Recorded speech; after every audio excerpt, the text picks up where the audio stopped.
Guys, स्वागत है आपका अपने यूट्यूब चैनल स्टडी जोन में। तो आज हम इंग्लिश ग्रामर का अपना सीरीज़ जो कर रहे थे उसे ही कंटिन्यू करेंगे इंग्लिश ग्रामर में, जिससे हम आज 9th पार्ट है यूज़ ऑफ वर्ब। हम वर्ब का यूज़ सीखेंगे टू हैव का। अब हम टू हैव का भी यूज़ करेंगे जो कि प्रेजेंट टेंस में आती है। हैव और हैज़ की जगह पास्ट टेंस में हैड आती है और फ्यूचर टेंस में शॉल हैव या विल हैव आता है। तो हम इन तीनों का ही यूज़ देखेंगे आज। तो हैव, हैज़ और हैड, इन तीनों का मतलब ही रखना होता है। ये कर्ता के अधिकार, ये किसी के अधिकार के बारे में संबंध, और कि हाँ ये मेरा है, ये मेरे पास है, ये मेरा है, उसके बारे में यूज़ के लिए देती है। अभी सबसे पहले हम हैव यानी हैव या हैज़ का यूज़ देखेंगे। अब ये होता है कि 3 पर्सन होते हैं, first person, second person, third person, singular plural. I के साथ हैव होता है, आई वी दे। आई वी दे और यू के साथ हैव का यूज़ होता है। एक बार मैं आपको फिर से बताती हूँ, ये आपको याद रखने होते हैं। आई वी दे और यू, इन सब के साथ हैव का यूज़ करना होता है। और ही, शी, इट, इन और किसी का नाम भी उसके साथ हैज़ का यूज़ होगा। अब आई हैव अ बॉल यानी मेरे पास एक बॉल है। एक बॉल है तो हम आई हैव करेंगे, और एक से ज़्यादा है तो वी हैव अ बॉल। और तुम्हारे पास है बॉल है, you have a ball, plural में भी यू हैव अ बॉल ही होगा। अब थर्ड पर्सन ही के साथ क्या होगा, हैज़ यूज़ होगा। ही, शी, इट, इन सब के साथ हैज़ यूज़ होगा। तो ही हैज़ अ बॉल, उसके पास एक बॉल है। दे हैव अ बॉल यानी एक से ज़्यादा है तो they have a ball. She has a ball, the boys have a ball. It has a ball, और Ram has a ball. Raja and Kavi have a ball. अगर हम नाम भी ले रहे हैं तो पर्टिकुलर नाम ले रहे हैं तो इसलिए हम हैव का यूज़ ही लेंगे। कुछ सॉल्व एग्जाम्पल है। मेरे पास एक कुत्ता है, आई हैव अ डॉग। या हम कह सकते हैं मैं एक कुत्ता रखता हूँ, तो आई हैव अ डॉग ही रखेंगे। या मुझे एक कुत्ता है, तब भी हम आई हैव अ डॉग भी कहेंगे। हम लोगों के पास एक गाय है तो वी हैव अ काऊ। आप लोगों के पास एक बैल है, यू हैव एन ऑक्स। तुम्हें एक मोटरसाइकिल है यानी यू हैव अ मोटरसाइकिल। उसे एक साड़ी है, शी हैज़ अ साड़ी। राधा के पास खिलौने हैं, राधा हैज़ टॉयज़। राधा किसी का नेम हो गया तो हैज़ आ जाएगा।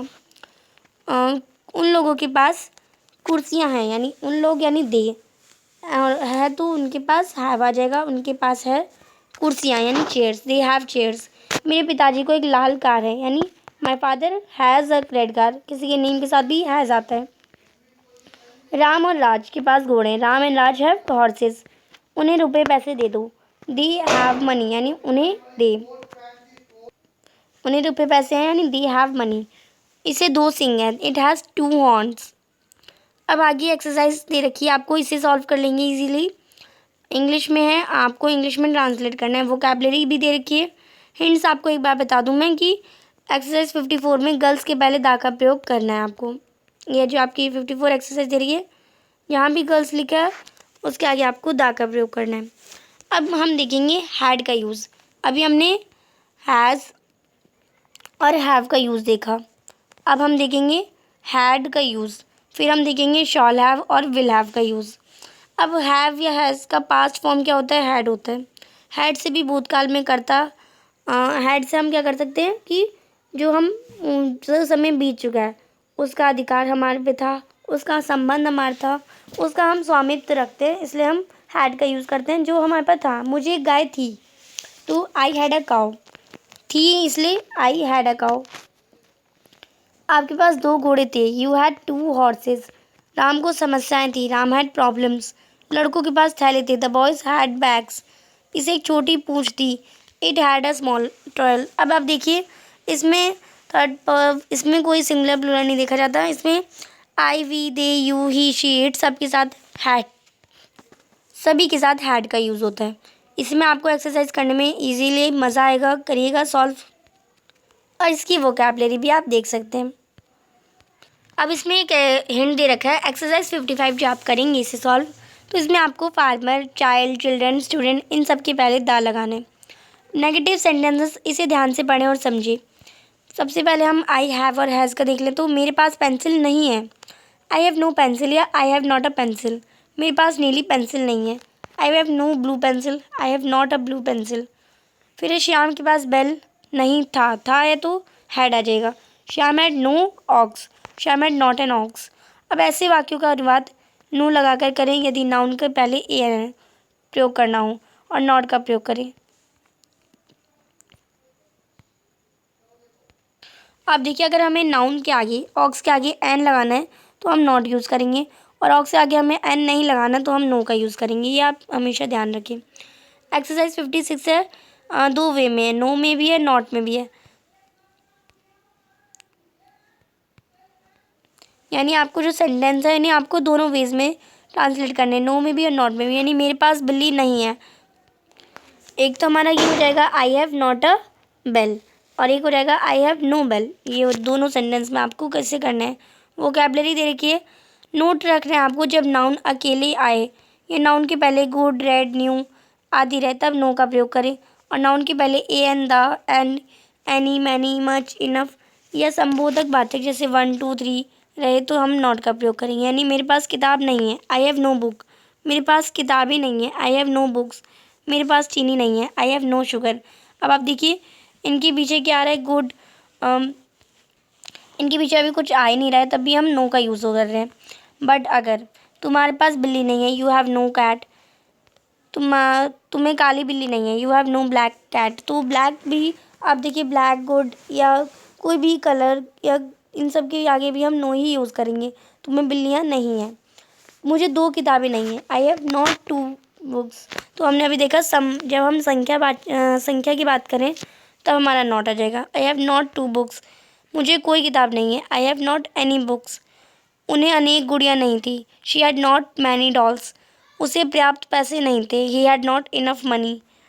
अब इनफ, मैनी, एनी इन सब के लिए भी हम नॉट का यूज़ करते हैं। उसे अधिक धन नहीं था, he had not much wealth. अब एक 57 एक्सरसाइज है, वोकैबुलरी दे रखी है। इंटरोगेटिव सेंटेंस हम देखते हैं। हैज़, हैव, हैड को सब्जेक्ट कर्ता के पहले रखना है आपको, यानी सब्जेक्ट से पहले आपको हैज़, हैव, हैड रखना है। ये बता रखा है। क्या तुम्हारे पास सेब है, हैव यू एन एप्पल। क्या तुम्हारे पास कोट है, हैव यू अ कोट। क्या रवि के पास बिल्लियाँ हैं, हैज़ रवि कैट्स। क्या आपके पास चीनी है, हैव यू शुगर। क्या आपको कोई समस्या है, हैव यू एनी प्रॉब्लम। क्या राजा के पास हाथी थे, तो यानी हैड द किंग एलिफेंट्स। क्या उसे कोई शक था, had he had any doubt. क्या आपके पास जीप थी, हैड यू अ जीप। अब इसे भी आपको ट्रांसलेट करना है। एक्सरसाइज 58 है वोकैबुलरी के साथ।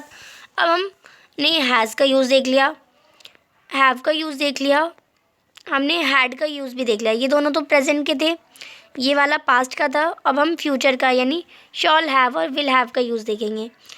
अब आई और वी के साथ शॉल हैव यूज़ होता है और बाकी सभी सब्जेक्ट के साथ विल हैव का यूज़ होता है। मेरे पास एक अंगूठी है, मेरे पास यानी आई, तो आई शॉल हैव अ कार। तुम्हें एक अंगूठी मिलेगी, you will have a ring. अब यू अलग सब्जेक्ट है तो इसमें विल आ गया। हमें सफलता मिलेगी, वी शॉल हैव सक्सेस। उसे सब कुछ मिलेगा, ही विल हैव एवरीथिंग। तुम्हें शांति नहीं मिलेगी, you will not have piece.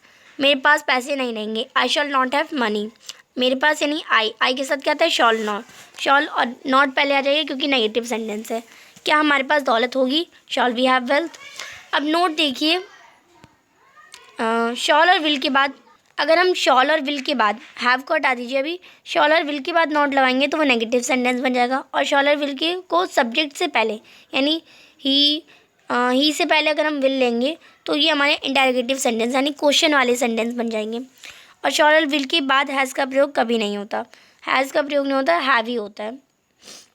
59 exercise है, इसे आपको ट्रांसलेट करना है वोकैबुलरी के साथ है। एक्सरसाइज 60 भी आपको ऐसी सॉल्व करनी है। एक्सरसाइज 61 जो है वो आपको हिंदी में ट्रांसलेट करनी है, इंग्लिश में दे रखी है। अब यहाँ पे एक बोनस टिप की तरह आपको कुछ क्वेश्चंस, आई हैड इसे हम आई हैड करेंगे, आई हैव को आई हैव नॉट को हैवेंट, विल नॉट को वॉन्ट, ही हैज़ को हीज़, ही हैड को हीड, वी हैव को वी हैव। प्रोनाउन के साथ हैव, हैज़, हैड का शॉर्ट फॉर्म देते समय विशेष ध्यान देगी। आई हैव अ पेन यानी इसके बदले हम आई हैव अ पेन गलत होगा, हैव यहाँ पे मेन वर्ब है। आई हैव ईटन यहाँ पे इसके बदले आई हैव ईटन सही होगा क्योंकि ऑक्सिलरी वर्ब है। ईटन हमारी क्या है, मेन वर्ब। और यहाँ पे आप देखिए कोई मेन वर्ब नहीं थी, मेन वर्ब हमारी वह हैव ही थी।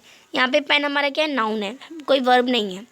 ही हैड अ कार यहाँ पे ही हैड अकार गलत होगा क्योंकि यहाँ पे मेन वर्ब हैड ही है। ही हैड गॉन, यहाँ पे ही हैड गॉन सही होगा क्योंकि हैड हमारी यहाँ पे ऑक्सिलरी वर्ब है।